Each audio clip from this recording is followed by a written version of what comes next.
Okay, welcome back to Swans Cast, everyone. So, Swans Cast Weekly, I should say. So, as always, this is your place for all Swansea City discussion.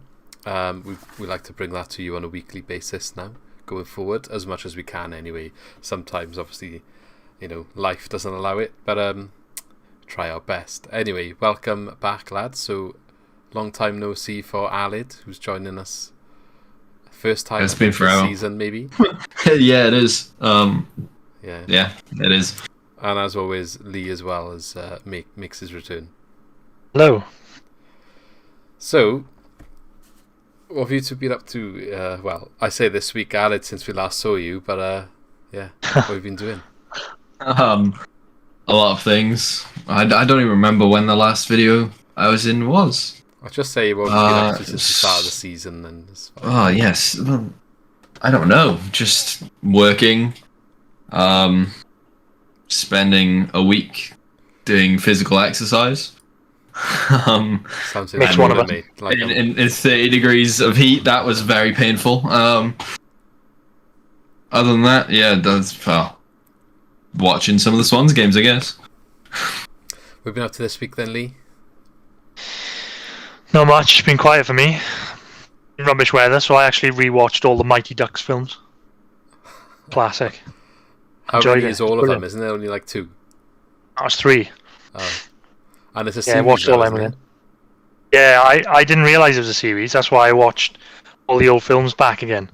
So I'm going to start watching the series now. So that's been my week, really.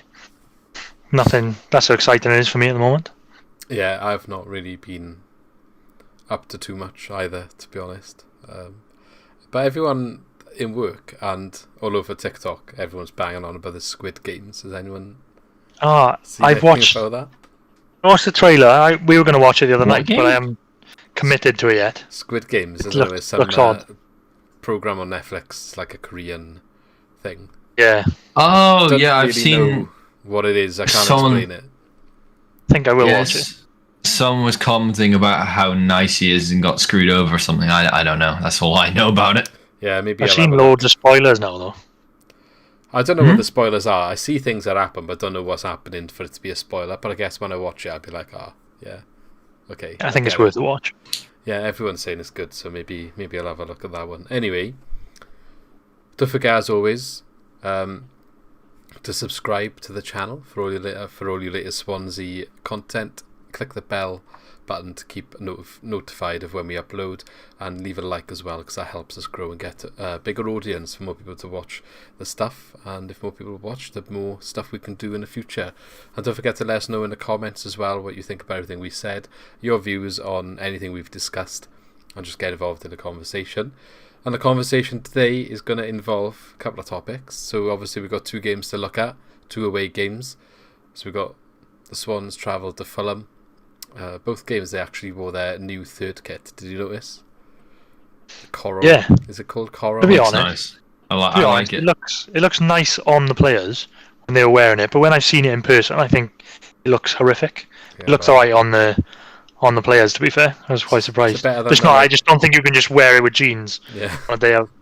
Was it better than that like blue raspberry one or whatever it was last year? Yeah, I don't know. That was a lucky kit last year, wasn't it? The home bargains one. I'm sure you hated that when it first came out. Well, It was the home bargain ones last year. It's the Sainsbury's one this year. so yeah, Fulham versus Swansea. We got Derby versus Swansea. We're actually going to talk a little bit about Bob Bradley. Bring him back into this discussion. And we're going to end, touch on Cardiff a little bit, 'cause obviously that's the next game coming up, before asking the question, because we're kind of like a quarter of the way through the season. How is the process going so far? Is there any sort of points that we can take and dig out while we're on this journey to passing football, and all the rest of it? So let's get stuck into the verdict then, looking at the last week of the Swans and what they've been doing. So first of all, we went away to London, where the Swans got down 3-1 to Fulham, who are actually, many people's tips to win the championship. I don't know how you two feel about Fulham. Lee, I think we had them quite high up in our prediction. Yeah, they'll be up there, definitely. Yeah. Obviously, the Especially with Mitrovic. Yeah, the squad's quite strong coming down from the Premier League. Again, another kind of similar to last season. The teams getting relegated at the moment aren't feeling the full brunt of what previously teams getting relegated might have done so in terms of losing players. Not as much money is getting splashed around the leagues at the moment in terms of new signings in the summer, other than the really big clubs. But then the really big clubs don't often pick from the relegated teams. It's the teams that just missed out on relegation might come in for some of these players, and they're not the ones splashing the cash that much. So they managed to keep the likes of Seri in midfield, Mitrovic, as you've just said, and a couple of others. They got quite a good squad. Alfie Mawson, who started for us in the Premier League, is on the bench for him. He can't even start. So Bobby Reid from Cardiff in the past. Harry Wilson again, I say ex-Cardiff, obviously on loan from Liverpool. Quality all over the pitch, and Harrison Reed as well. I think he's got good quality. Anyway, enough about the team. Let's start talking about the game. I think the main headline here is a hat-trick by none other than that man you've already mentioned, Mitrovic, who I think is kind of like a championship cheat code because he just wins the Golden Boot every time he gets relegated with the team. So, was he that good, or could we just not defend? Both. Yeah, I think definitely a bit of both. He is class, to be fair, especially at this level. But I said it before, I just defensively, sometimes we just look all over the place. Cabango is way off it in the Fulham game. And I think it was just strange to put Norton. I know he likes to play Norton in the middle of the three now, but strange to put him in the middle against Mitrovic, against someone of that quality. Not saying that Norton necessarily played bad, but I think you need an experienced centre half in there against someone like that, because he seemed to get in front of him for a few of the goals. Seemed to just have that extra yard on him, which is the experience he probably hasn't got playing in the middle. I'm guessing that Bennett's injured because he's been missing from the squad for a couple of games now. Yeah. So I would argue we don't have an experienced centre back.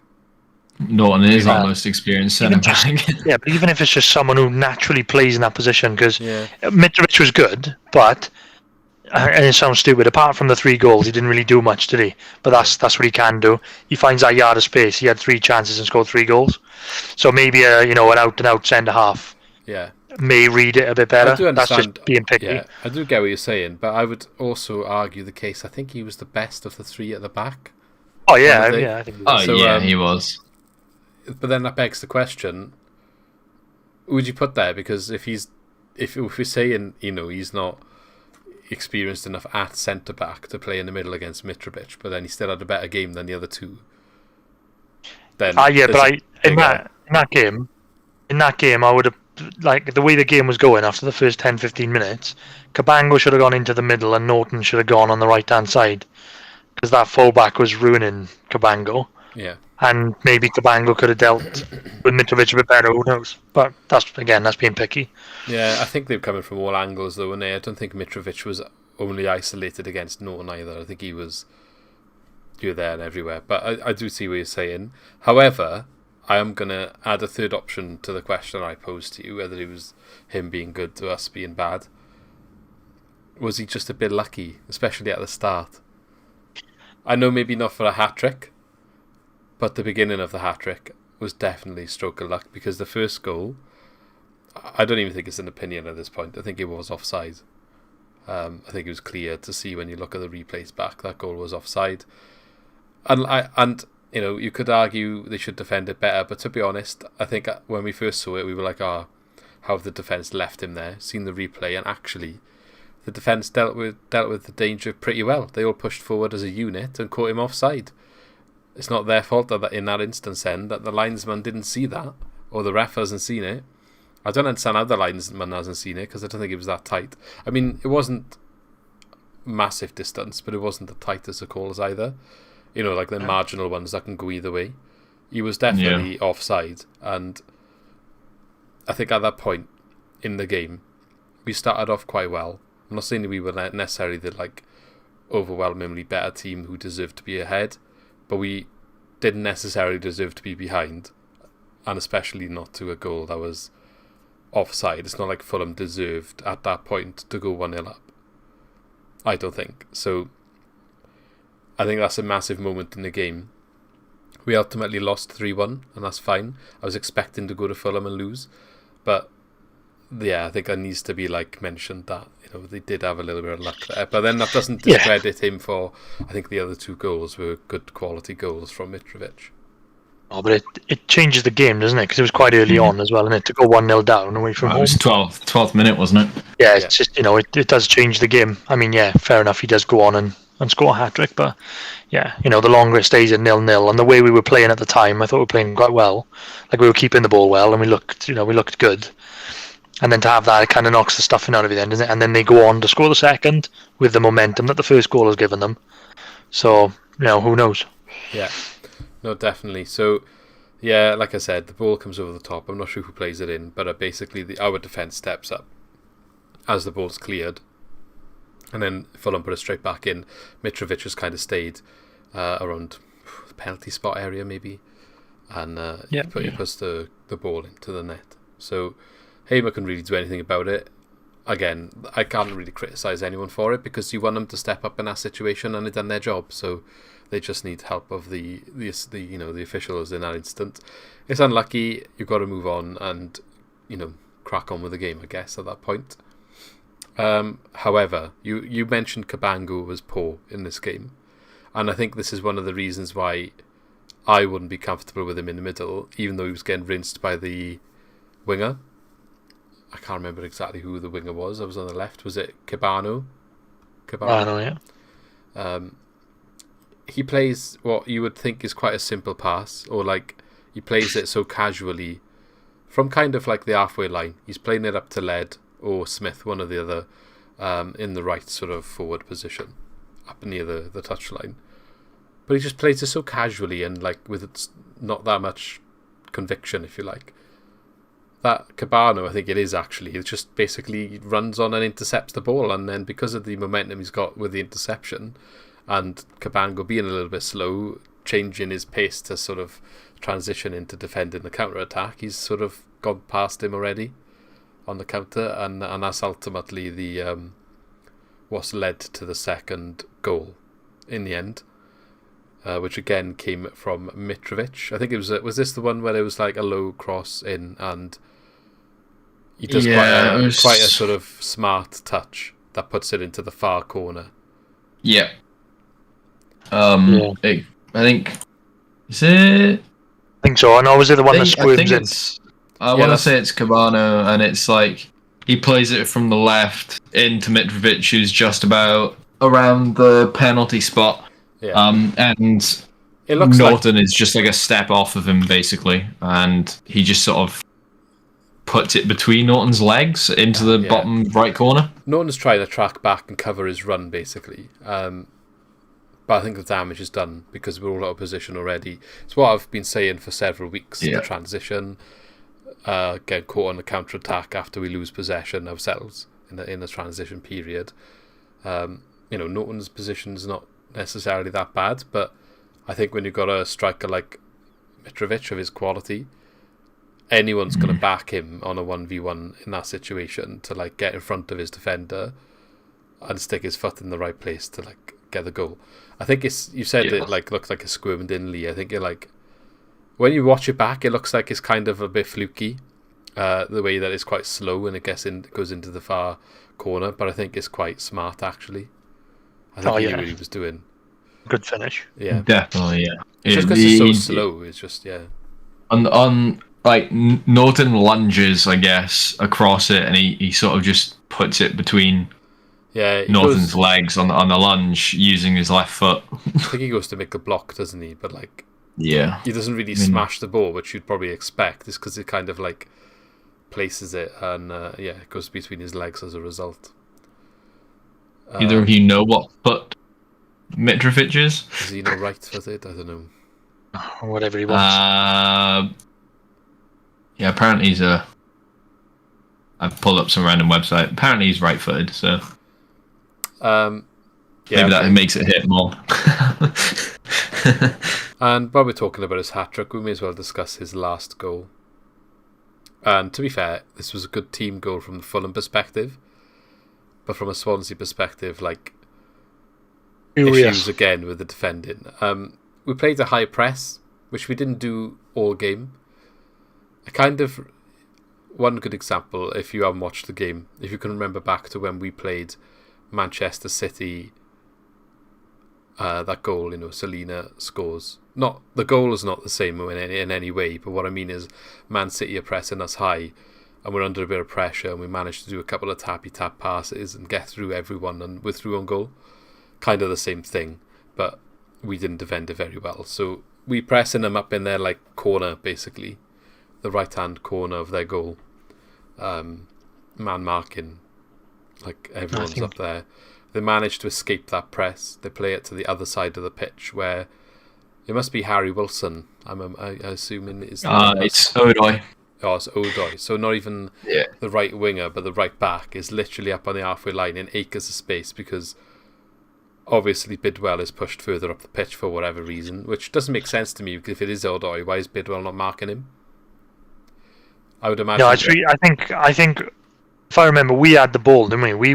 We were attacking the ball and we lost it in the far corner, and Corey Smith lost it. Yeah, but that's and what I then, mean. And then they broke on us then. Because that's what we do. When we lose the ball deep up their pitch, they do an instant press. That's how they. Yeah, but I was furious with that because this was right on half time. Why have we committed so many bodies forward? Smith, Bidwell, Led, they're all up in that corner. Mm-hmm. Why are they up in that corner, 2-1 down away from home on half time? If they can get in at half time there at 2-1, we're still in the game. Yeah. And effectively, when he scores that goal, 3-1 half time, it's pretty much game over then. Yeah. So I don't understand why they were pressing so high with that many bodies at that time of the game. Yeah. Just a bit annoyed at that one. Well, anyway, Odoi's running down the right. He puts a cross in because Manning, I think, at this point needs to make a decision. He's got to go and close that space down because there's so much space there. He reacts a bit too late and the cross comes in. He has so much time to pick where he's putting that ball. Literally, Cabango was marking, literally running level with Mitrovic. He was basically man marking Mitrovic, and as soon as Mitrovic stepped over in front of Norton when the ball comes in, he just stops. As soon as he makes that movement towards Norton to that sort of near post, he just continues, and Norton's completely caught off guard by Mitrovic's passing presence. The man on that late is tough to pick up a run, isn't it? When he's halfway through his run, I think the guy who's initially marking him when the cross is already coming in, you've got to just follow at that point. Yeah, and he didn't. I mean, we know Cabango didn't have the best first half here, but again, Norton's not going to win that ball over Mitrovic at that point, and it's a good finish. To be fair, he does put that into the net very well. But it's the actions before that.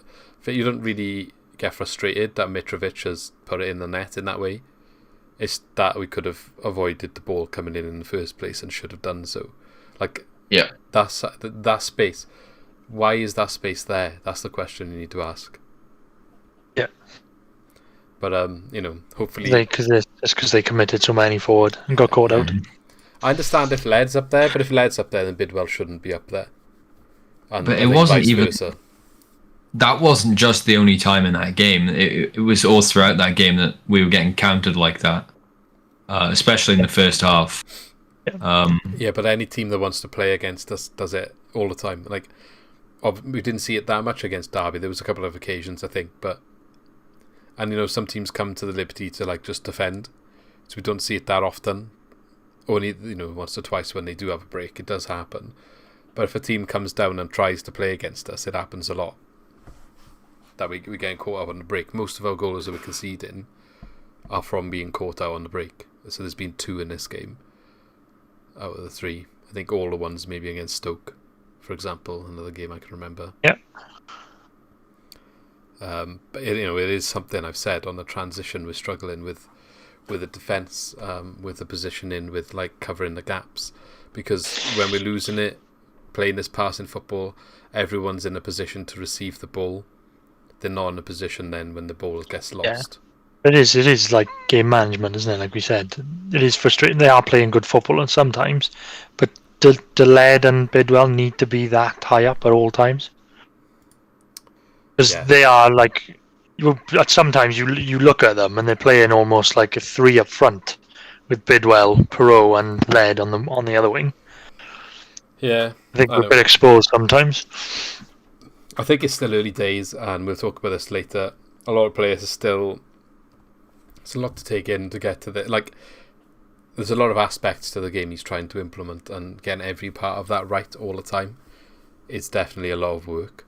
It's all well and good getting the passing bits right, getting the movement right, attacking wise. But you've got to remember then what you do when you lose the ball. You've got to remember then who covers who and all this other stuff. And I'm sure it will come in time as they get used to playing their week in, week out. But it's still worth pointing out when we have to discuss it for reasons like this. There was a positive though. We did get a goal ourselves. We haven't seen an abundance of them this season yet. So it's always nice to talk about them when we do get one. Jamie Patterson, he has been chipping in with a couple. I want to say it's either his 3rd or 4th goal this season. Got a couple, hasn't he? It's been a decent signing for free, you can't complain.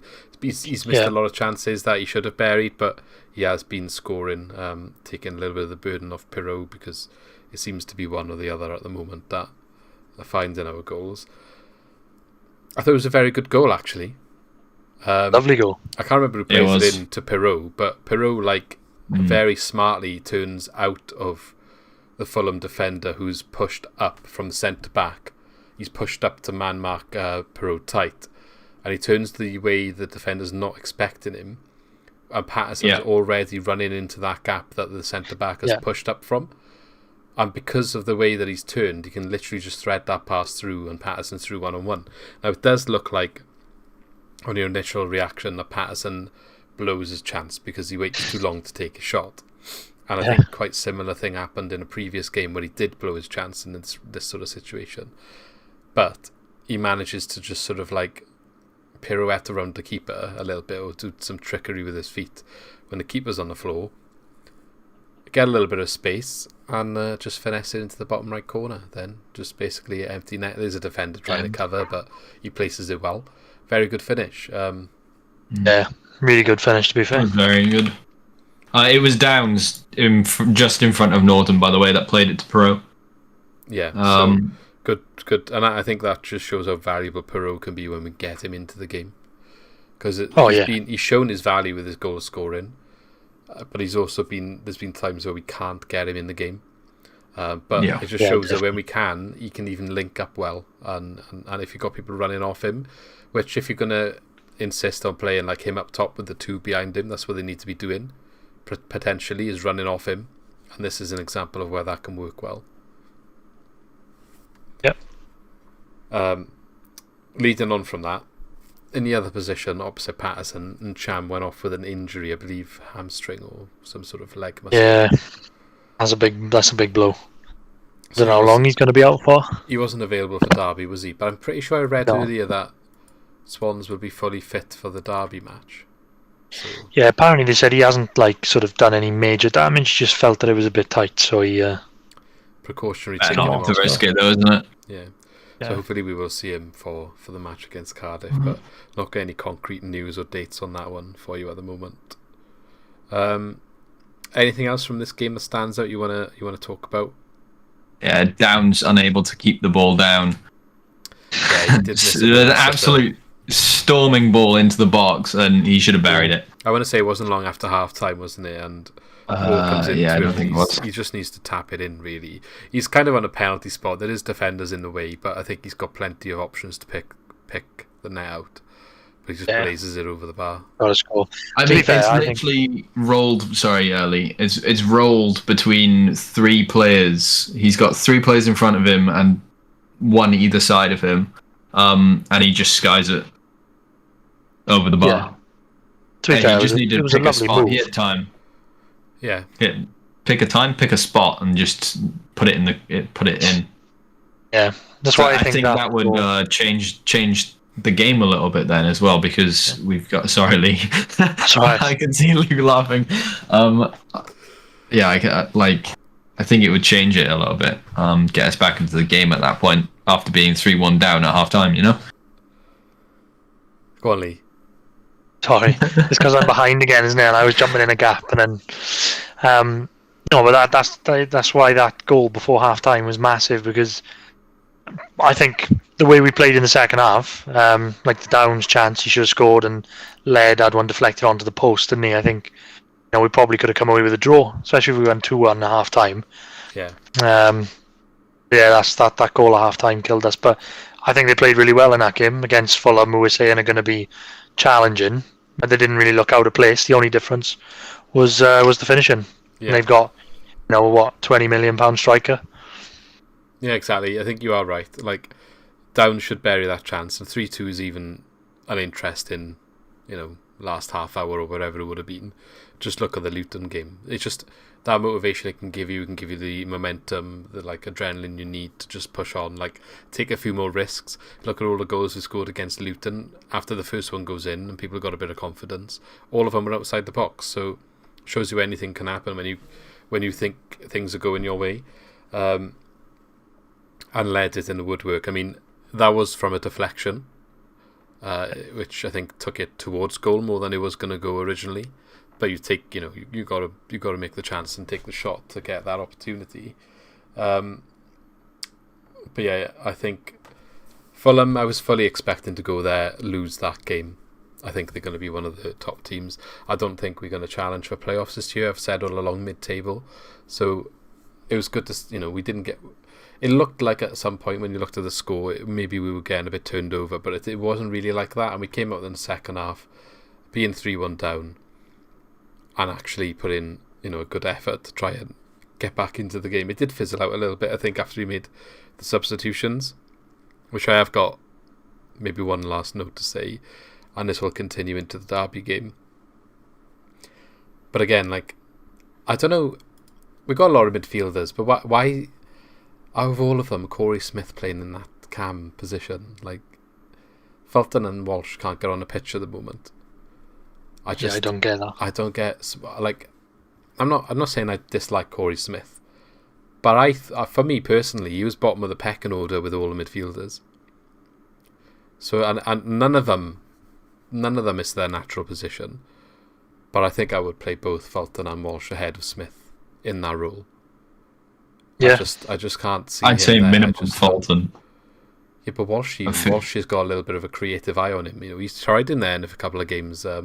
He played some nice passes, but I don't know whether the managing is because he's quite injury prone. Whether they're managing him a little bit, but and then Latibodia again turning into a right wing back. It's just not for me. It's just not. No, I know it's kind of not many options, but and I guess Led must have been. Oh, it was Bidwell I went off. Sorry. No, this is it. I found it weird. You bring in Latibodia on. You put him in right back. You put Led left back. Whereas you've got Manning in centre back and Norton in centre back. Why would you not put Manning left back and Latibodia in centre back and keep Led on the right? Or put Norton on the right, put Led on the left, and put Latibodia as centre back. I just don't really get it. You trust Lati as centre back? More than I trust over him Norton as centre back? Yeah, but do you trust him? Yeah, wouldn't you trust Norton more than? All right, but maybe not. All right. If we're defending a 1-0 lead, then maybe not. But when we're trying to get back into a game when we're 2 goals down, I don't think he's going to come and create anything from right wing back. Yeah, the problem is the way we said about our wing backs basically as a front three at the moment, isn't it? When they're attacking, if Latibodia is on that wing, he's just not. He just doesn't do anything. He gets into good positions sometimes and doesn't. It's because he's just not his brain. Anything. He hasn't got that sort of You've got a centre back there playing on the wing, essentially, haven't you? Yeah. You can't really blame him. It's not his fault. It's he is programmed all his training throughout his football career to be stopping teams scoring the other side and maybe scoring their header on a corner, not trying to create chances from the wing and the corner flag. Do you know what I mean? He can't think quick enough. What he needs to do in that position. And as much as I was saying earlier about people are learning new things in this new system, That's a massive thing for him to learn how to play that position, like, and just be good at it. Like, we need to create goals at the moment. The system relies heavily on the wing backs, and he's going to come in for criticism because it's just not happening, and it's not going to happen. It's understandable why it isn't, but I just don't understand why he's there. That's just me, though. I don't really get it. No, I'm with you on that one, because we went to Brighton, didn't we? And sometimes with him wing back and Smith as one of the two, he tends to be on the right hand side of the two. Like, sometimes they're the furthest two players forward, like Latibeaudiere and Corey Smith, and just thinking, how are we going to score goals? Yeah, there was one counter attack where it got played through to those two, and we were there like, oh well, we're not scoring. Nothing happened. Literally, so I don't get it. I think I can understand the way he's trying to play. If he's going to insist on playing two wing backs high up and two behind, that's fine. But I just think there's better options that he's actually got there to play in there. I'd literally play Felton there over Latibeaudiere. But even if you play Cullen or Whittaker in there as attacking players, well, he did Kyle Joseph on the right wing back. So, I mean, if Whittaker's struggling to get a game, why can't you try him there? Oh no, I mean as the two behind rather than. Oh yeah. Obviously, as the two behind, I think Whittaker's quite a no-brainer for fitting into that slot if he's around or if he's in the squad. But even if he's not, for that role, if he doesn't see him as that role and want to play him in that role, even the right wing back position, if he's going to try someone like Kyle Joseph there who's gone on loan to like League One, why can't he try Whittaker there? If he's going to like take people on, like a bit like Led does do stuff like that. Why can't he put Whittaker there and have a bit more attacking threat, especially when we're behind? If we're defending a lead, like I said, fair enough, Pilati there because he's going to be a little bit more defensively inclined. That's fine. Yeah. But maybe not when we're chasing a 2-goal deficit. Like, I don't really understand it. But anyway, that's a little gripe from me, and it's going to continue into the Derby game, so I guess I won't discuss it for that one because it's the same conversation. But the other thing is, Cullen came on. I don't think he did. He needs a goal. But can I ask though? Like, Cullen came on, right? Fair enough. He didn't rip up trees when he came on, but it just seems to be like if Cullen doesn't play well or like doesn't do anything, then everybody's like, oh, Cullen is absolutely shit, and Whittaker is so much better, and Whittaker needs to play. Yeah. Now, for me, I can understand maybe it's one or the other, so you compare the two of them. For me, like, Whittaker's no better than Cullen. No. Like, neither of them are good enough this level at the moment. But it seems like Whittaker's stock goes up because he doesn't play. Yeah. But when he has played, I know he scored the hat-trick against Plymouth. He scored the hat-trick against Plymouth, fair enough. He got on the end and finished him, well, fair enough. But apart from that, I don't think he's done very well. We went to Brighton and I thought he was crap. Yeah, he was rubbish at Brighton. No, you are right. I thought he was rubbish. Cullen didn't have an awful game when he came on against Fulham, to be honest. He did alright. He didn't pull up any trees, but he didn't do anything awful either. But I just saying he does need a goal just to shut people up in a way. Oh, he does need a goal, yeah. That would be good. He did have a decent chance in the Derby game, if I remember. I was going to say, I got more to say on him in the Derby game, but people are on his back a little bit at the moment. I was actually watching the game while in Benjamin Bloom's live stream for Fulham, and there was a Swansea fan in there as soon as Cullen came on saying he was a waste of space, and then I think he missed a chance, so he lost possession once, and he was like, oh yeah, he's awful. So I was just there like, I think he's had a decent game so far. He did a couple of good passes. He works hard, doesn't he? Like, I'm looking at his stats now. So he came on in the 68th minute, and he made 2 key passes. So that's not awful, really. You look at Corey Smith, who started in that position, and he didn't make any key passes. So already highlighting a little bit more attacking intent there for me. Yeah. Like, he was only on the pitch 20 minutes. And I know key passes don't mean anything unless you score a goal. But I guess he's creating something. Someone else had to finish it, not him. I quite like Cullen in the 2 behind. Now we'll come on to it in the Derby game when he come on up front. Yeah. I quite like him in the 2 behind. I think he's done alright. Like, he played a lovely ball to Pro in the Preston game. He got the assist for that goal. I think he's just got a nice touch. I think he needs more game time for that to work. But I'm just getting frustrated at the moment, like just with the Whittaker thing, that everyone seems to think that Whittaker is the golden answer now to our goal scoring problems. But he hasn't played. So by him not playing, it seems that he's better than he is. Yeah. Like I said, I don't think he doesn't offer anything different than what Cullen does.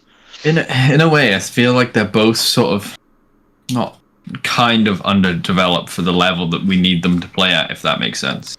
Yeah, I agree. It's a system as well, though. I think it doesn't really lend itself to them naturally. It's something they're learning, and I think with Whittaker especially, I don't really know his position, so we don't know his position. We didn't know it under Steve Cooper, and we don't know it now. So he's not going to be striker ahead of Pirou, is he? And if he's not a left or right cam, then that's why he's not in the squad. One thing I do have to say about the sort of Liam Cullen, Corey Smith thing is, if you look at the heat map of the Fulham game, I know Smith had a lot more minutes played, but when you look at it in the 22 minutes Cullen played, he was right around the 18-yard for a lot of it, whereas Smith was a lot more around the sort of midfield area. Yeah, but that's because he's a midfielder, and naturally that's where he will go. Whereas Cullen is a striker, and naturally he'll push forward. That's literally why I don't want to play Corey Smith in that position. That's literally the reason. Yeah, exactly. He just doesn't naturally think, and he hasn't scored a goal for us. And he's had a couple of golden opportunities. He had one against Bristol last season, and he had one. Who was it? Was it Brighton? And he should have scored, and he just placed it over the bar because he's not composed in that situation, because he's hardly ever in that situation. So you just not for me anyway. We've spoken enough about that. Just to finalise the Fulham game, we actually outpossessed them, which, as much as possession doesn't mean anything, I think it's always a good sign when you can do it against teams that are going to be right up there. As much as we didn't win the game, which we've already discussed, that we had 62% possession away at Fulham, so it just shows that they have taken a lot of this new system on board. For me, we do need to get better at finishing and creating chances, although I think that is coming. We'll talk about that in the Derby game now. But in terms of the passing football, I feel like that's kind of there now. There is obviously tweaks, and you can always get better, but we need to focus on other areas now, not necessarily keeping the ball, because if we can go away to Fulham and get 62% possession, then you're doing something right there. 7 shots we had in this game to Fulham's 10, so again, it's not the worst statistic versus the other team, but then again, this is where the problem is. 7 of Fulham's were on target, and only 1 of ours was on target, so that's kind of the key highlights I want to raise from this game. Fulham's keeper didn't have to make a save, and ours made 4. So again, we had 1 big chance, they had 3. We obviously didn't score a big chance, so that's probably... Oh no, we did score it. It was the 1 goal we scored, I'd imagine. Anyway, that's enough on the Fulham game. Let's move on to Derby. So a 0-0 this one. So I guess one thing is a positive, that we went away again but didn't concede a goal. We kind of fixed our defensive problems. I say fixed, we've done a bit better defensively than we did against Fulham. You'd argue maybe you should do better because it's Derby, not Fulham. Although I will say, I've seen a lot of people on Facebook, on Twitter, being like, oh, we should be doing better against the team bottom of the league. Let's just not, no swings and roundabouts here, but they wouldn't be bottom of the league without a 9-point deduction. They'd actually be ahead of us. So that's false. They're only down there because of their deduction. They'd be level with us. As we thought they were going to finish down there. We thought they had a poor squad, and whatever. There's stuff going on at the club. It seems to have galvanised them, so we need to take that into consideration.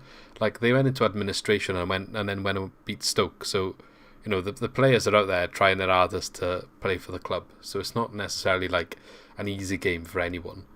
We're not entitled to go there and win just because of their situation. So whatever comments about that, it's just silly. Anyway, obviously back to the negatives, and we didn't score a goal. So we'll touch on that. I'll start with the statistics this time, because we just finished on the last game with them. 76% possession in this one. So again, you could question what good is having all the ball if you can't score a goal. But unlike, I think, large parts of Steve Cooper's reign, especially the second half of last season, and even much of this season so far, we did create a lot of chances in this game.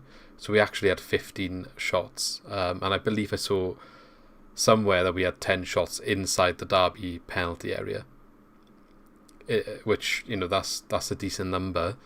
Again, however, though, only 2 were on target, so that's a problem. We're just not clinical. We're not shooting on target to like score a goal. We're not finding the net. Yeah, Derby had 6 shots with 5 on target, so again, a lot less opportunities, but still managing to find 5 on target. However, 3 of those came at the same time, and I think this is the highlight of the game for me.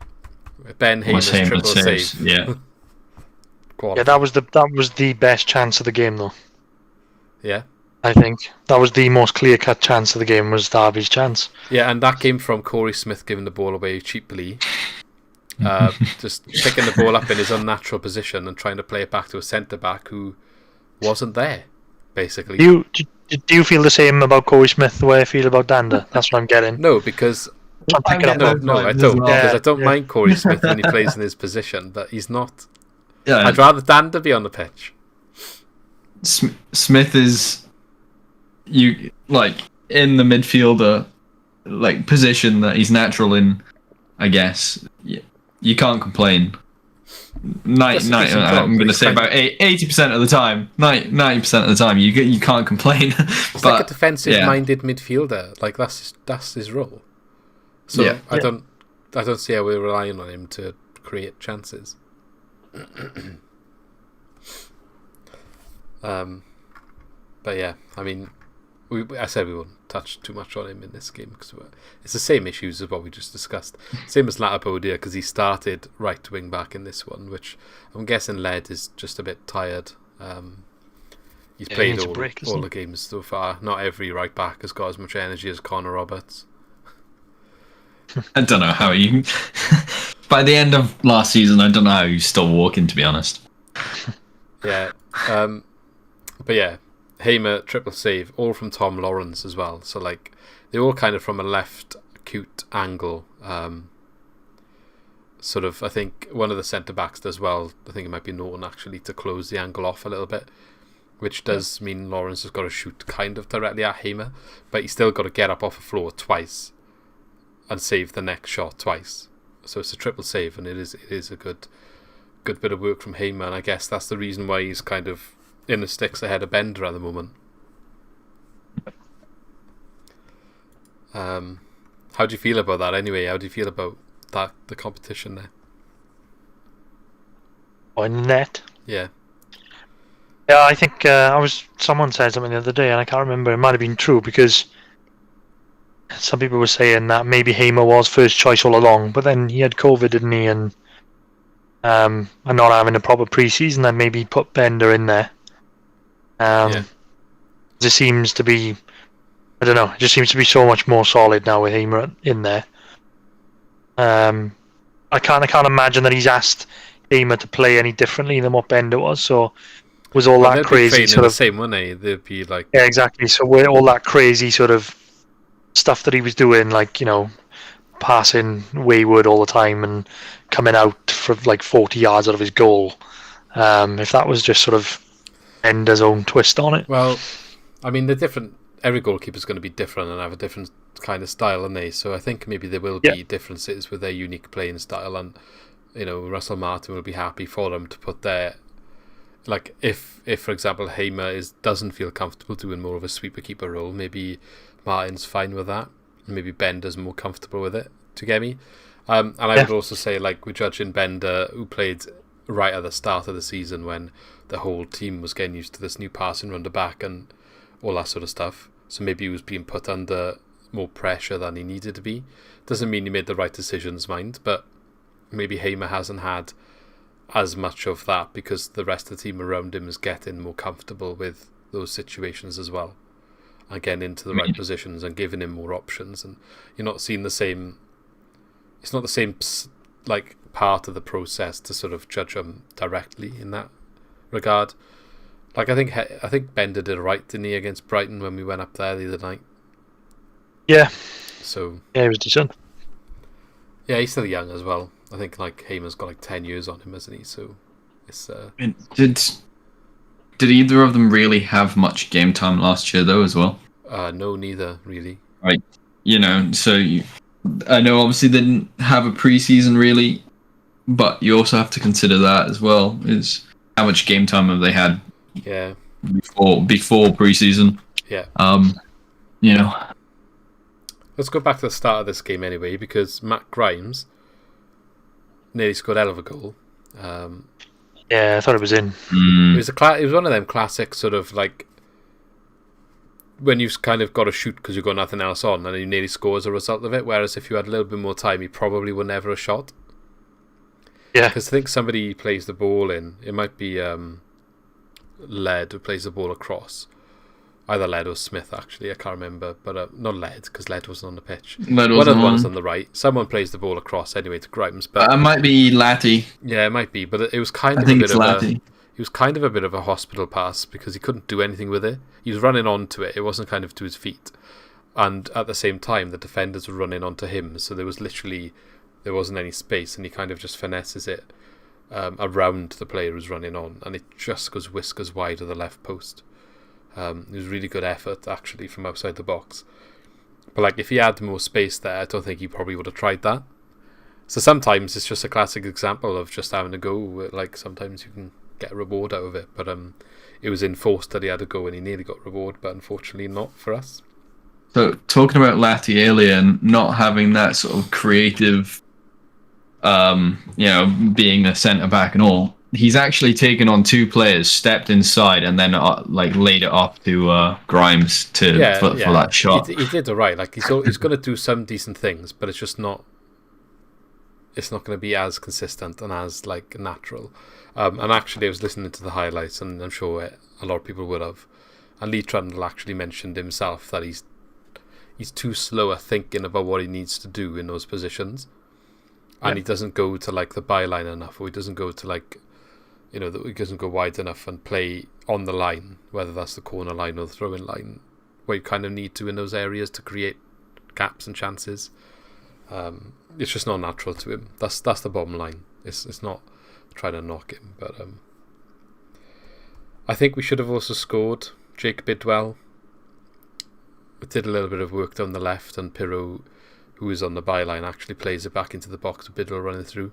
Kind of gets through 1-on-1 with the keeper, but it's just straight at him. It's a good save, to be fair, though, at the same time. But it is a good save, but he needs to hit it not at the keeper. I think he needs to put it far post rather than near post. Because he tries to play it like... He didn't even go near post in the end. He literally kicked it at him. There was a gap on the near post. Kicked him at the near post, that's what I'm saying. Yeah. But I think he's got to try and go for far. But yeah, he definitely needs to do better there. Yeah. And the last kind of like big chance that I recall that we should have done better with, Liam Cullen coming on as a substitute again. There's a Bidwell cross and it kind of lands at his feet, but he can't get contact. I feel like if he does get contact, that's a certain goal. Yeah. That was the big chance, wasn't it? Yeah. That was our big chance. It was frustrating. And that's usually the sort of chance that Cullen thrives on as well. Coming late into the box or running onto a ball into the box and kind of like a poacher's goal. Yeah, I mean he's done well to get into the position. He's done everything right. It's just his timing was off. I think the ball bounces like at his feet. Yeah. He doesn't quite judge it right. Yeah. And it bounces up into, I think it's actually Smith, and he just can't react and get his head on it, so he just sort of like just goes like a limp freaking dolphin dive type thing, and the ball just goes up into the keeper. Yeah, that it was gone after Cullen missed it. The second part, that wasn't really, it wasn't a chance from the angle that header came, but it's not going to do Cullen's haters. It's not going to help him out there with missing that sort of chance.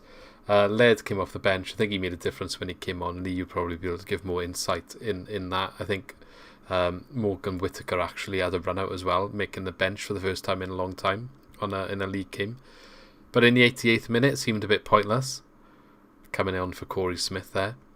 And Fulton and Walsh didn't make the pitch again. I'm getting a bit concerned of Fulton, especially not getting much game time. Yeah, I think Fulton is going to go, isn't he? At some point. He's definitely not in his immediate plans anyway. But he's been captaining when Grimes isn't there, so it's a bit... I actually don't know who the vice-captain is at the moment. Do you know who it is? Is there maybe something... Sorry. Is there something maybe... Although he's making it on the bench. I was going to say, is there maybe an underlying injury or something like that would just be putting him on the bench? No, I don't think so. I think it's just a case of Grimes is captain. He wants to build a team around him. He's brought in Downs himself. He's a player that he wanted. So they're the two starting in that role. And then Fulton at the season beginning, didn't he? Had like a red card, so he missed the first 3 games. And I think that's just he's on the back foot as a result of that. Downs has been really good since he's been in that team. Yeah. I don't think you can drop Grimes, and then how do you get him in the pitch? But he's not coming off the bench, which is the main thing for me. And like I said, I would even play him ahead of Smith in that position. But obviously, Russell Martin thinks that Smith's the best option there. So yeah, I think it's more of a case that Downs has been excellent. I think he's been a great signing for us. He's been brilliant, and I think he's keeping him out of the team. But like you said, not bringing him off the bench much. I think I think it seems like he's done. I think he's not in his plans because everyone else seems to be coming on ahead of him. Well, he came off the bench against Huddersfield, I believe. But maybe it's too soon to say he's done because Walsh as well has it's been the same for him. He hasn't come off the bench in the last few games. Obviously, he's a new signing as well. We'll have to wait and see. And it can change pretty quick. Like if he could come into the team, have a really good game, and then find he's staying there. But I hope that he's not done because I feel like I wouldn't want him to go yet. With him not coming off the bench though, is that because Russell is trying to prioritise other people and rotation of other people in attempts to get that goal to get that win? It's difficult to say, isn't it? Because like Whittaker haven't made the bench for like most of the season, and he is here, but he comes on as well. I guess he comes on because he is that option for that role. But then coming on in the 88th minute. 88, yeah. I don't know. I mean, but then it's like Reese Williams hasn't been around the matchday squad for the last couple of years either. I think you've got to look at it when you have like different regimes. Like I say about like Dander, like all the managers that have gone through the Swans, like they've all treated him the same. So it probably says a lot. And it's the same with Whittaker now. I know he's young. You had Cooper last year that would only bring him on in like the 88th minute. He had maybe a couple of starts last year, but he would only bring him on late. And he was tending to start Cullen a bit more, especially towards the end of the season. And now we're sort of seeing that trend with Russell Martin as well. Cullen seems to be ahead of him. I think it probably says a lot. Like they see them day in, day out. Whittaker's making the bench sometimes not. And Cullen seems to be either starting or on the bench. So that says a lot to me. I think maybe he thinks he's not good enough yet. Russell Martin did come out and say in his interview that he's had a conversation with Whittaker, and Whittaker is fully aware of why he's not been in the squad. Didn't go into details about why, but he's appeared now. So he said, like, I think this was after this game. So he's saying, like, obviously he's been working on what he needs to work on, and he has been showing improvements, which is why he got included in this one. So, okay, so he's not been good enough. Yeah. In terms of like a striker other than Perot, who have we got that could go on the bench other than Cullen? Like Cullen and Whittaker, really? Obafemi. He's injured. I forgot about Obafemi. It's annoying that Obafemi's been injured.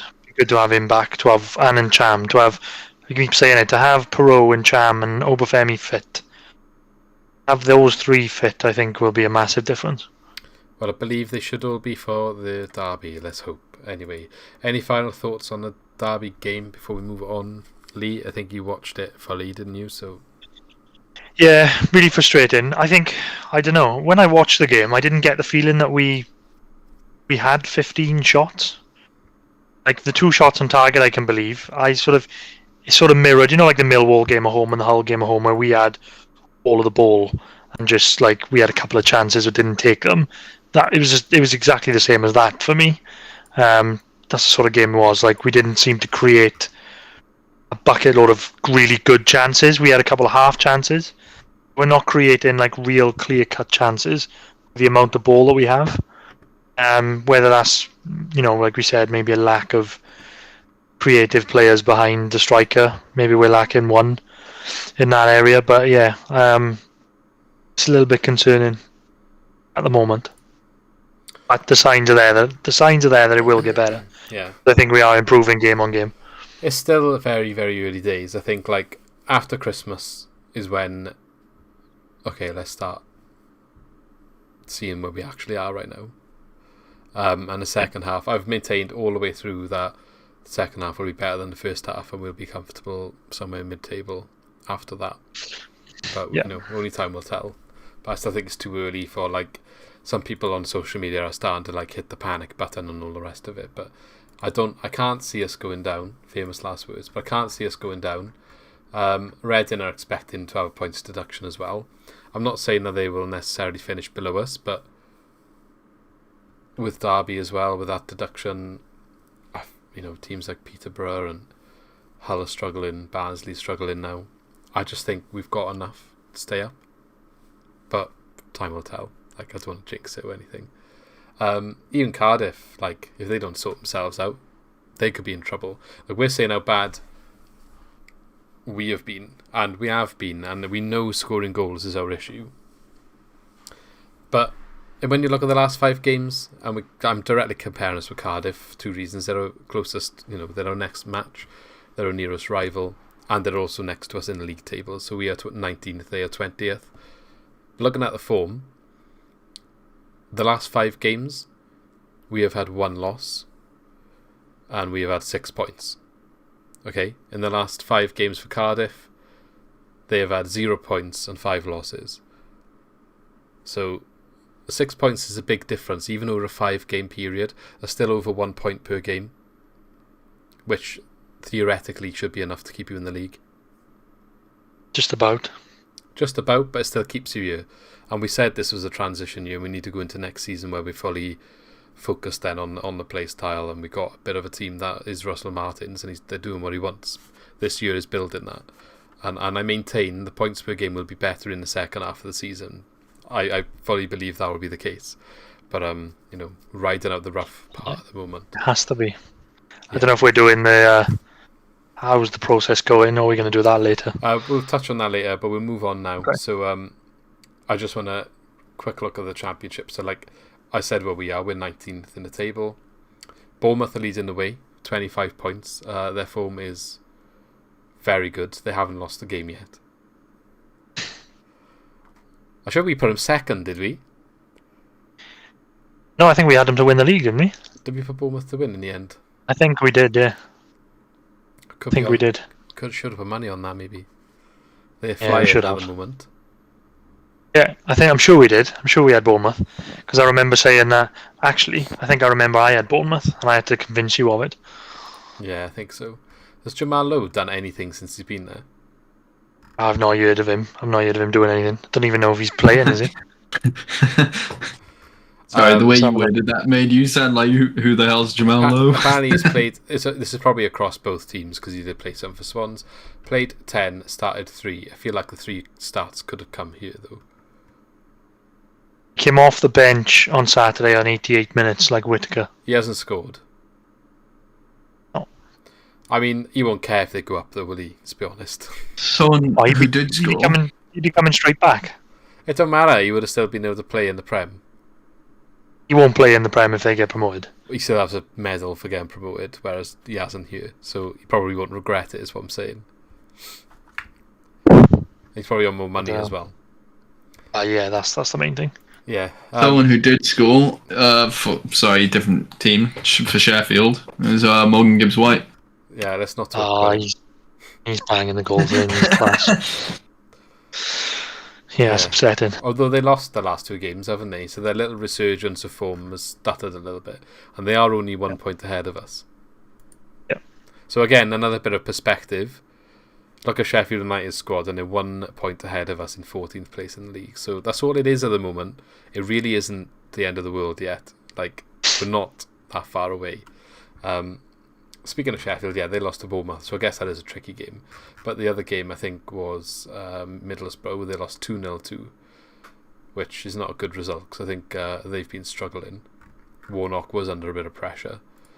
But the league is ridiculous. Try and bet on the championship. Like, Fulham were good against us on Wednesday, with Mitrovic 3-1. And Coventry had lost 5-0 to Luton. And then Coventry beat Fulham 4-1 then. Yeah, how do you predict this league? It's so competitive. I was going to touch on the Luton result, because that was crazy, the 5-0. I think I was making jokes. Someone said they gone 3-0 up, and I was like, let's hope they don't finish half time 3-0, because they will be bricking it second half. But they went on and actually secured the 3 points this time. They thought, okay, if we score another 2 goals, they definitely won't come back. So Luton, and they've been scoring for fun, but they've been also conceding for fun, and they're only in 13th. They're only 3 points ahead of us, but they've scored 18 goals, which I know is a lot. That's twice as many as we've scored. But they've conceded 16, which is actually only 2 more than us. But the point is, you see these big results, but it doesn't necessarily mean they're that far ahead of you in terms of quality or whatever. Be one bad game for the opposition team, and they've just gone out there and absolutely destroyed them on that day. There's been a couple of games that have done a couple of goals. Still keep saying with us, with the amount of ball that we have and the amount of sort of half chances that we're creating at the moment, I have no doubt that one game we are just going to absolutely destroy someone. Yeah, it's just a shame. And all the luck's going to fall our way. All the luck's going to fall our way. We're going to get the bounce of the ball, and we're going to win 3-4-0, 5-0 at some point. It's just a shame, though, you went on record and said that was going to be against Fulham, really, isn't it? Yeah, I know. It is coming. It's coming, but I don't know when. One notable game for me is Cardiff got smashed 4-0 to West Brom. God, yeah. I watched a bit of that game as well. They were all over the place. Does it fill you with any confidence with us playing them soon? No, not really, because they play I don't know what he's doing, but he's playing 5 centre halves across a back 5. Just really weird. So it would, well, mind you, we're playing 3 full backs, aren't we? So it's just the complete opposite. It's no centre backs and there's no full backs anymore. They're just defenders. They just go somewhere. Yeah. But I think it's just the sort of the perfect setup, which is the complete opposite. We've got sort of natural full backs playing at the back. They've just got all centre backs playing across the back 5. Yeah. It's just contrasting styles again. Here's one for you then. Steve Cooper has got off to a flying start as Nottingham Forest boss without losing a game. 2 wins. I think, is it 2 games he's played? 3. 3 games, so a draw and 2 wins. The last game, which they won 3-0 against Birmingham, who they've been dropping down the table. I thought they were going to have they started off quite well, but they haven't won in the last 5 games, Birmingham. I was raving about Tanith Chong at the start of the season. Doesn't seem like he's having that much of a big impact after all. But so they won 3-0 against Birmingham City. Barnsley won. No, they won 3-0 against Birmingham. Forest did. No, but I think they beat. I think they played Barnsley in the week. Yeah. They did beat 3-1 to Barnsley. But I'm talking about the last game, which they won. That's the one I'm thinking of. 3-0 is Birmingham, yeah. Yeah, so Birmingham looked like they had the better of the game in terms of having the ball on that. They had more shots. They had 18 shots, 9 on target, right? So Forest won 3-0, and the keeper was a man of the match with a 9.1 rating. This literally was us last year, wasn't it? Steve Cooper all over. Yeah, except we didn't score 3 until January or something. Yeah, but he's a good manager. I didn't expect any different. He's picked them up. They are going to challenge for the playoffs, I think. I did have him as an underdog to get a good finish this year. I just didn't think it'd be Steve Cooper that was going there to do it. As much as everybody cried and moaned, Steve Cooper's a good manager. Yeah. You know what you're going to get. They're going to be competitive. They're going to be in around that top. They're going to beat us twice this year, 8. and then everyone's going to cry and moan again. Yeah, well, nobody wanted him, so there we go. Still bitter. But they still don't. They don't want Mercer Martin now either, because he's not getting wins, even though they do it. He's doing what they wanted Steve Cooper to do. Sure, yeah. And pass the ball around.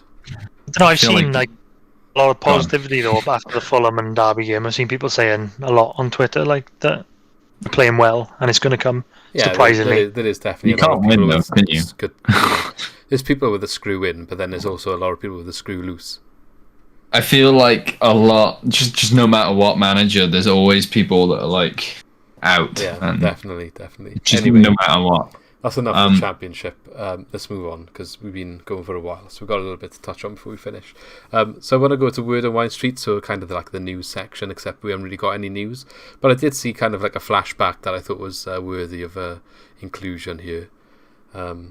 This week is the 5-year anniversary of the appointment of the Premier League's first American manager, Bob Bradley, who took over Swansea in 2016, and he lasted as 85 days as Swansea boss after succeeding Francesco Guidolin, who got sacked on his birthday. To much outrage from Swans fans and pundits around the country, and after 11 games he secured 8 points in his time here, a memorable 5-4 victory at home to Crystal Palace, and was also the second shortest Prem boss in charge ever, in terms of like time in charge, not actually height. That sounded like, the way I said that sounded like he was short, but I meant like, yeah, he was pretty short, wasn't he? I meant the second shortest time in charge in the Premier League history. So did you say you had 11 games, 8 points? Yeah. So only 3 less than what we got now. Yeah, well, we got 11 points in 11 games. That's a point per game, was, not 0.8 something. That was good times. Bear in mind, like, Guidolin got sacked after losing 2-1 to Man City, 2-1 to Liverpool, and all the other... We played basically in our first, 7 games, 6 of the top. Yeah, Guidolin should never have been sacked. Yeah, and Mike Van der Hoorn missed a sitter of a header literally at the closing moments of that Liverpool game when we would have drawn 2-2. Also, and then he got sacked because he missed that header. Also with Guidolin,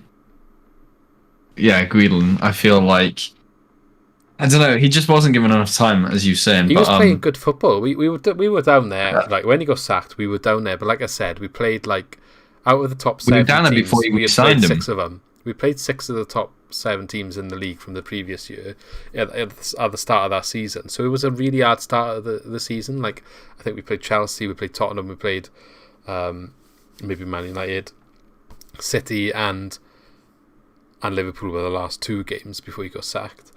We were playing well. Losing 2-1 at home to City and Liverpool is not a bad. It's not bad, is it? In the Prem, that's not really a bad. But I mean, you got to give him the time then. First season. Yeah, and you've got to give him the time then against the likes of Crystal Palace and the other teams like Burnley and all that to see if he can actually get the results. If he's still losing at that point, then okay, maybe you got a case. But yeah, he definitely shouldn't have gone. The other thing is that he was still learning English, if you remember. I thought he was a good manager. I think when we the year before when he saved us from relegation, the week that we were safe, I think we went and beat it was like a weight was lifted off our shoulders a little bit. We went away to West Ham and won 4-1. Yeah, on their last Saturday game in Upton Park. Yeah, we were playing good football. You were outstanding in that game. Yeah, he was a good manager. I love how this is from Bradley to Guidolin. I mean, yeah, but definitely the better manager of the two, mind you, was Guidolin. But they just got rid of him because he was an American. We all know that's the case. That should never have happened. Because I think he was, and he brought in Llorente and he brought in Baston. Maybe Baston's career at Swansea would have been different if this, I know he scored his first goal for Swansea under Bob Bradley against Arsenal. I think we lost that game 3-1. The thing is about Bob Bradley as well, I do feel a bit sorry for him because I don't think he's a bad coach. I don't think, maybe he's not Premier League level, but he came in a really, really tough set of circumstances. You're never going to turn the job down. You're always going to back yourself to do the job. But you're coming into a fanfare of people who think you only got it because you're a nationality. Everyone thinks you're a bit of a clown. Everyone thinks you're a bit of a joke. So how do you think the players are going to react to that as well? They're seeing all this media. It's a bit of a shit show, really. So he was in an unwinnable situation. And to be honest, right, we were playing in the games under him. At the start of the match, we would go to whatever match it was. This was quite a common trend. You obviously couldn't fix the trend, but we were playing good. We were playing good at the start of the game. We were creating chances. Barrow was flying up the wing. That was probably his best period. He was ripping teams up. Barrow was, and we would be on top of every team. Then they would score, and then we would fall apart. Literally every single game. I think one of them was against Middlesbrough away, and like Negredo scored a couple of goals or something. Yeah. I don't know. He was doomed to fail anyway, wasn't he? Like you said, yeah. But I mean, you'll always remember that. It was chaos, wasn't it? The Palace game, yeah. That Palace game. That's like one mental. For the, when they show them classic Premier League matches on Sky Sports sometimes. That's always going to be one up there. Like I just remember Llorente scoring 2. I think he came off the bench, didn't he, in that game? It was kind of like, because that was another one, because he wouldn't play Llorente. Llorente was playing under Guidolin, and then one game, I think we had Everton away, and Llorente wasn't even in the squad. Yeah. You just stopped playing him, and then look how good he was when Clement came in and played him. Yeah, I mean, do you remember? I think it was Olsen putting the crosses on his head, and then obviously when Clement came in, Tom Carroll did a couple against Liverpool in the debut.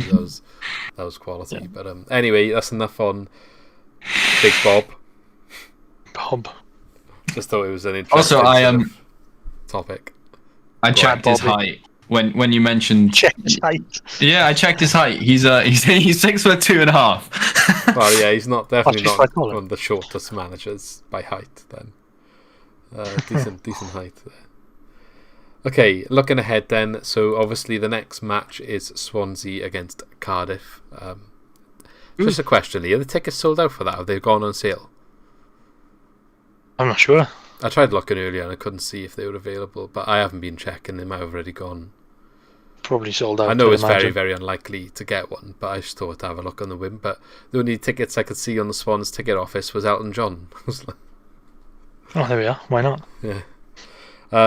Yeah. So we got international break now, so we'll have an episode next week probably, and I think we'll try and dedicate that to the derby.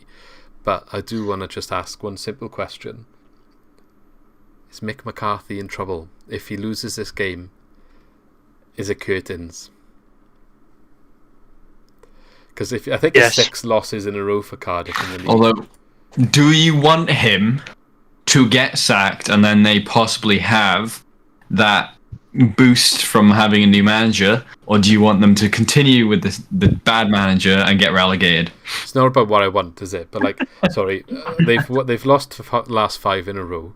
However, they've lost 7 out of their last 8 games. Simply yes. If they lose the derby, I think he goes. So after that bad run, I think this game is yeah. I mean, but then also it could go the other way. If they win it, it could go the other way. It could turn out. But I don't know what happened to Mike Flynn. Did you see? He was leaving Newport, wasn't he? He just announced that he was having his last game on Saturday. So he didn't get sacked, did he? He just went. No, you never see it. You never see that happen with a manager. They said he's leaving, and Saturday's going to be his last game. I read somewhere that he was getting frustrated with something, so perhaps he just thinks he can't do anything else. Yeah, maybe. A strange only 11 games into the season or whatever it is. Wonder if he's going to go Cardiff. I hope not. That's what I thought. I was expecting, what still might happen, I was expecting Cardiff to sack McCarthy in the international break and bring in... It'd be brave to sack him now, I think. We did it, remember? We sacked Laudrup before the Cardiff game and Monk came in. Yeah, but at least we brought in a club legend who knew what the game meant. Yeah. Although I guess Flynn would probably know, because he's Welsh. I don't know. I don't think they'll sack him before the derby now. I'd be surprised if they do. I think they would have done it straight after the game. Yeah. But I think if they lose the derby... especially after the international break as well. Yeah, he's gone, I think, if we lose the derby. Yeah. I think, I agree. They're struggling to score as well, by the way. So Kiefer Moore's not having a great season. I say more than half their goals have been scored by their centre-backs.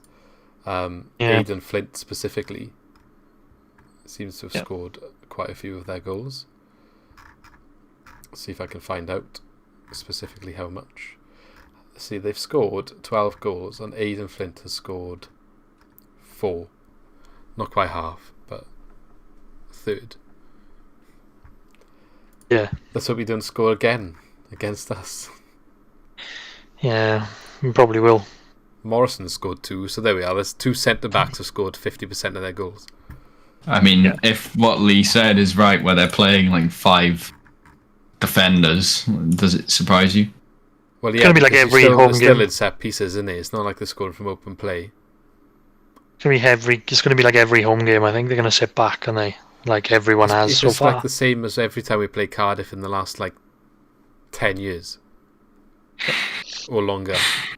But that's why it's one of the best derbies, because it's the contrast in playing styles as well. Always has been. Yeah. Yeah, well, it'll be interesting to see what happens on that one. So let's move on to the last topic of the podcast then. So we have touched on it kind of. It's sort of like an accumulation of several things we've discussed. We're only going to touch on it briefly. We might look into it in more detail another time, maybe after a few more games. But how is the process going so far? Everyone always says trust the process. Obviously, we are lingering in the lower depths of the league. So, Lee, what do you think? How is the process going so far? I am, from the start of the season, like you, we've said that it's definitely going to come good sort of second half of the season. I can see what he's trying to implement. I think the football's been 100 times better. You can already see he's brought that passing style in. We're sort of upwards of 60% possession every game, which is what we're used to seeing. But whereas my positivity's been going like that, I'm just on a graph. I'm just sort of flatlining a little bit, because I don't know. Like the last couple of games I've seen, we do keep the ball well, and that's fine. There's so many problems, I think, still defensively and trying to score goals. In between, we're fantastic. We keep the ball so well, and we play lovely football. But 9 goals in 11 games, and if you think that 3 of them come against Luton in that comeback, you're talking 6 goals in 10 games. And I know it'll come good. I know it'll come better, but when is it going to come good? And I know we're being positive. I think a lot of fans are being positive about the way that we're playing football. But, for example, now, if we play like we have been doing, we have all the ball, we don't create many chances, and Cardiff win 1-0, I bet you that the positivity will be thrown out the window. Especially because it's the derby as well. What happens if we win 5-0? Well, if we win 5-0, great. But can you see us scoring 5 goals? Well, you said yourself it's going to come in one game. It will come, but I don't see it coming soon. The way that we've been playing. We have missed a couple. I'm just being devil's advocate a little bit, because I do think that it will improve, and the signs are there that it will improve. I get what you're saying, but even if we lose the next game 1-0, I don't think everyone should just lose their minds just because of the opposition. Oh no, I agree, but knowing Swans fans, 100%. But if we lose against Cardiff, it's all going out the window. And that's where a little bit of you need to be reasonable a little bit, detach the emotion from the fixture, if you like, and you've got to look at the bigger picture. It's hard to look at the bigger picture sometimes, and it is frustrating when you're sitting through this bumpy road, but and it's a little bit far-fetched of a sort of comparison, but Jurgen Klopp didn't walk into Liverpool and win the league in his first year, did he? They had a bit of a... Well, why were they... I think it took him 3 years till they won the league. Yeah. It takes time to build a system to be implemented perfectly and build your squad and bring players in to fit that system. And I completely get what you're saying, and it is frustrating. And it is hard. It's very hard to be patient sometimes, but it's literally what we got to do. Got to be patient. Yeah, no, I agree. I agree with you. I think it's going to take ages for him to sort of change the playing style fully. But I think sometimes you've got to be a bit less stubborn, because I think the template is good. The template is very good. He plays the 5 at the back with the wing backs, 1 up front with the 2 behind the striker. That's definitely his template, which I like. But then sometimes I don't know. I think sometimes he picks the wrong players in the wrong position. Like we touched on Corey Smith and Latibodier. Sometimes I don't understand that. And then, like for example, Saturday against Derby, 0-0, we were dominating the game. He brings Perot off and brings Cullen on. Why not go 2 up front? Yeah. Why not start with 2 up front one game? It just seems to be every game, 1 up top, 2 behind, fullbacks. Fine, that's great, but I want to see maybe a little bit more experimenting. It seems to be, Norton in the middle of the 3. That's guaranteed every game. When sometimes, like Fulham, I don't think it works. But yeah, I'm not being like. I'm trying not to be like heavily. Yeah, I think it's kind of. He's one of these I'm just nitpicking because I think I'm just nitpicking. I think he's been great so far. Like he's done well. Like we're playing so much better football. I think some decisions, like we said, why play Corey Smith behind the 2 when we're not scoring goals? When we're chasing a goal, like we're 3-1 down against Fulham, go 2 up front. Bring Whittaker on, go 3 up front. Yeah. We haven't seen that yet. I do agree. I think like the whole Corey Smith thing, I'll be more frustrated with that after another transfer window or 2 where maybe he has brought people in, if that's still happening.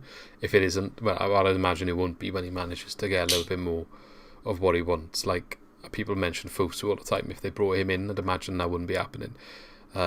Maybe they bring someone else in like that in January, fixes that problem. I guess like he's got a view on all the players from what he's seen in training so far, and he's put in where he thinks is the best for what he wants to do. I don't fully know the message he's asking them at the end of the day. I do agree. Like I said earlier, I'm frustrated with them in their positions, but I guess he knows what he wants. He's seeing certain things. In terms of the whole like Kyle Norton in defence thing, I think he's the sort of manager that you get 2 managers, don't you? You get like someone that does a bit of tinkering, and you get someone that trusts their system. And he doesn't want to change his system to the opposition. It doesn't matter if the opposition does whatever they do. We play this way, and we work out how to win by playing this way. That is what we do. He's that sort of manager, and I think we can criticise him, and I agree sometimes that should be a criticism. However, I would also go back to say Martinez was the same, Rodgers was the same, and so was Laudrup. Everyone has done the Swansea way successfully. Literally, one of the biggest criticisms they all had was there's no plan B. Yeah, I know, but it didn't take as long as this for us to sort of start building results, I think. I know he's got a big job in his hands. Stronger team back then, though. Under Martinez, when Martinez took over, I can't fully remember. No, Kenny Jackett got sacked, didn't he? Kenny Jackett got sacked, and Martinez had a bit at the end of the season, if I remember right. But then the next season we went up. But he had a bit at the end of the season and a full pre-season. That's a massive. Yeah, no, I know that is a massive factor. The timing of Russell Martin coming in and no pre-season, and the fitness has been a big issue. Yeah, and let's not discount the effect that COVID would have had on the squad as well, because I think that is something that we do forget sometimes. I know, and I don't want it to come across. I mean, I'm just sort of nitpicking because I do think we're going to go on and good discussion and be better. Just trying to offer something just a bit, and just little things like maybe even like I was saying about changing things. Maybe play Perot behind and Cullen up front. He doesn't even have to change the system. Like try that maybe, because what you get is, and my worry is, it's just the nature of the Championship is. If we say, right, we trust in the system, and he's going to play this no matter what, no matter who we're playing against. At what point do we look at if we get to Christmas and we're still adrift?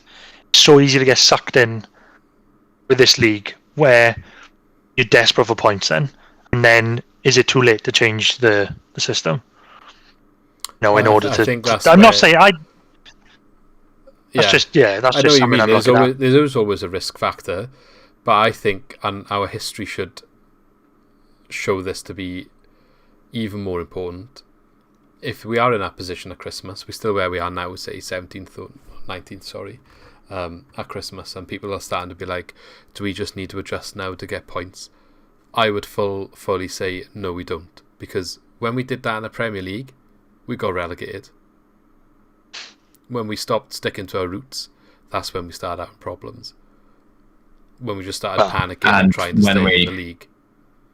Swap manager Swap manager, 4 times as well? Was it 4 times in one season? Something like that, wasn't it? I think it was 3. Guidlin to Bradley to Clement, wasn't it? Yeah. And then you could say, I guess, the caretaker in between. So Curtis, was it? Yeah. Yeah, it was good. But yeah, so for me, yeah. Go on, Alan. Sorry. I was going to say, for me, I feel like there's got to be some. It sort of goes back to last season, not having a plan B, and us calling for Cooper to do something differently. But at this point we're only 11 games in, and when you look at it, 11 games, 11 points. That's 1 game, 1 point a game, as mentioned before, and that's usually what I go by on Football Managers. Try and stay level on points on that. Yeah. I think it would only get works in better. Football Manager, but no, I think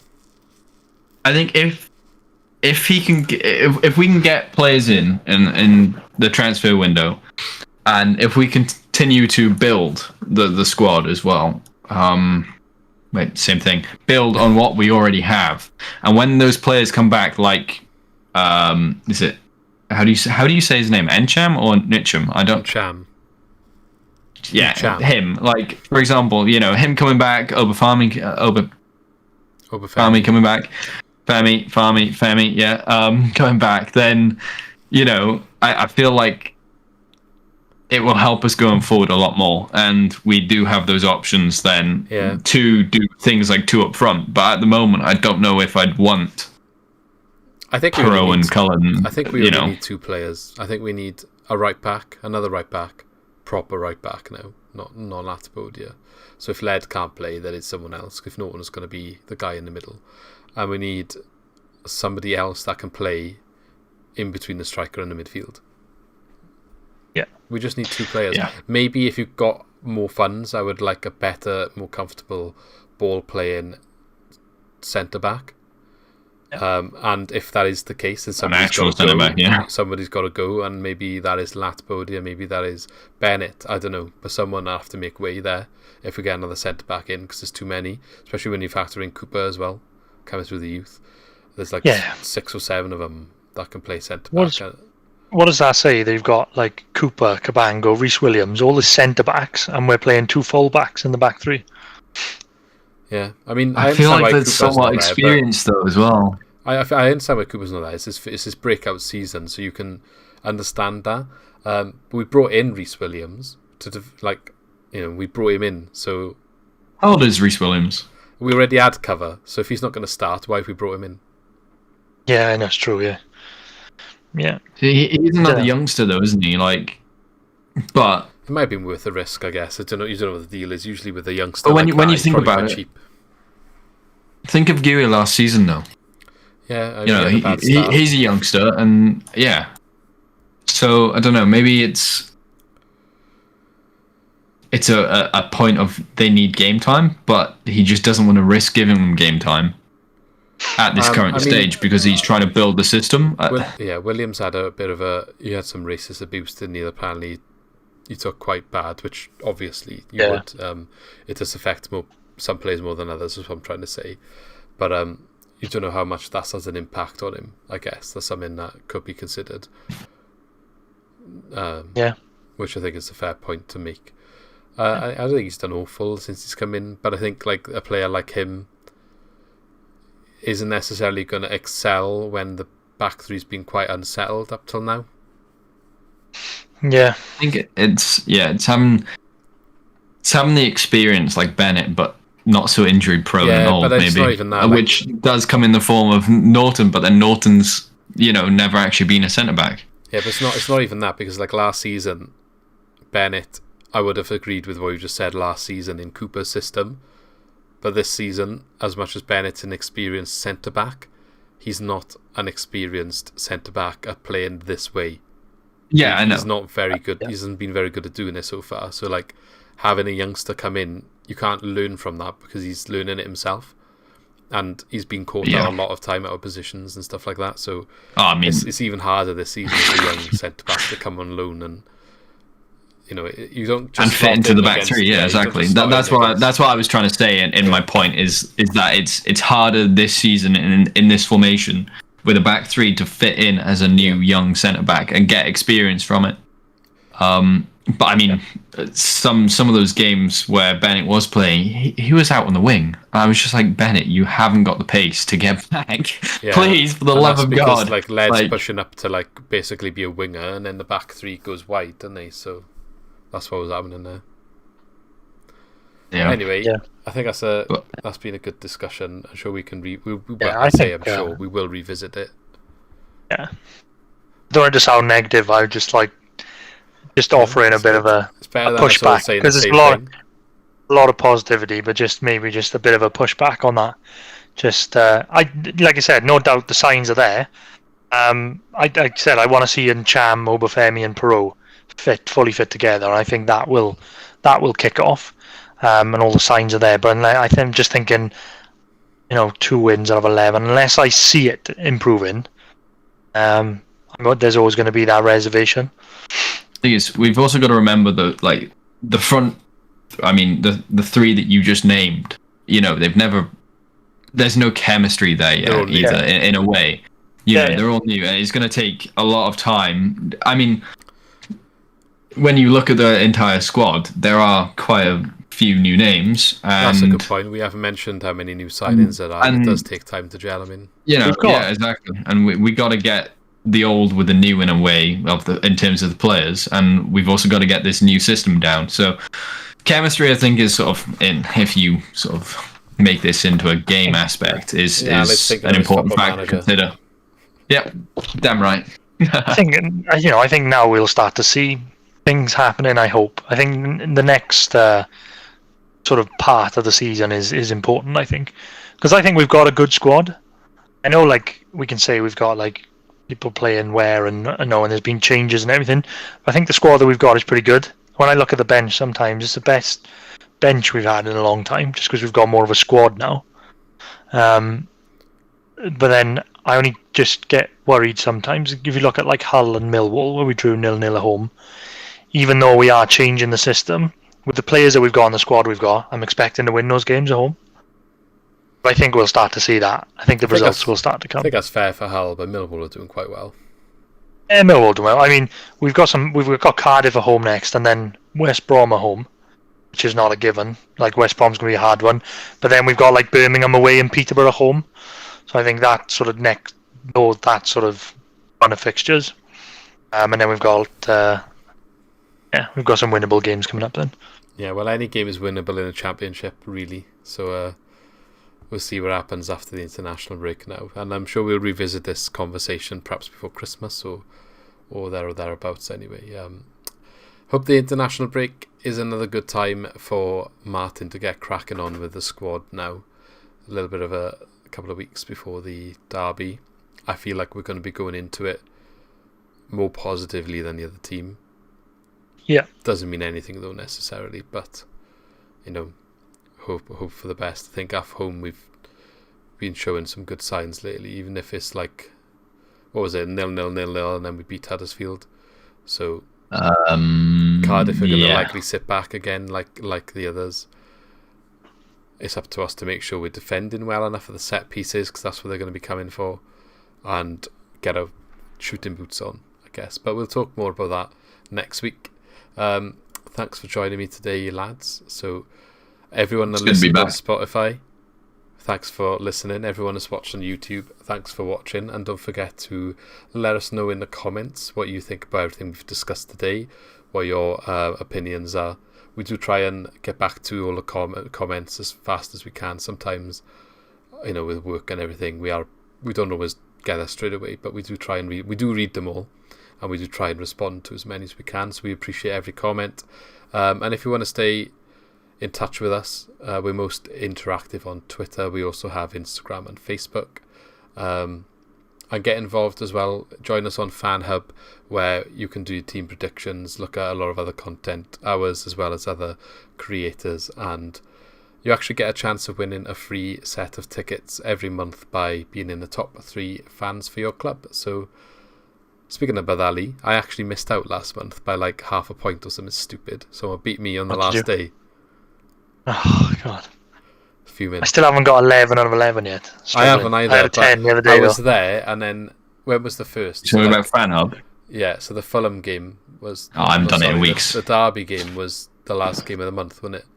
So I went into the Derby game third, and I came out of it, and someone just overtook me, so I was a bit gutted. I was like, where's my email? I thought I was going to win tickets, but looked at the app, and I was like, I have actually got a golden ticket that has one use on it, which I can give you if you want. Yeah, if someone asks for a golden ticket, so you get a golden ticket to like skip the sign-up queue, basically. So we got some, so just send us a message on Twitter or whatever, and we'll get you one. There might be one in the description to the video, unless it's expired. So if it's expired, just send us a message and we'll get you a code. Anyway, thanks for joining us, and we shall catch you in the next video. So have a good one. Yeah, cheers, lads. Soon. Thank you for watching. Don't forget, if you enjoyed the video, to click the like button to help us grow. To keep up to date with all of our new uploads, hit the subscribe button and push the bell to ensure you are notified of all of our new videos. As always, engage in the comments and let us know your opinions on what we discussed today. And if you want to support us directly, check out our new merch where you can find some awesome Swansea related t-shirts.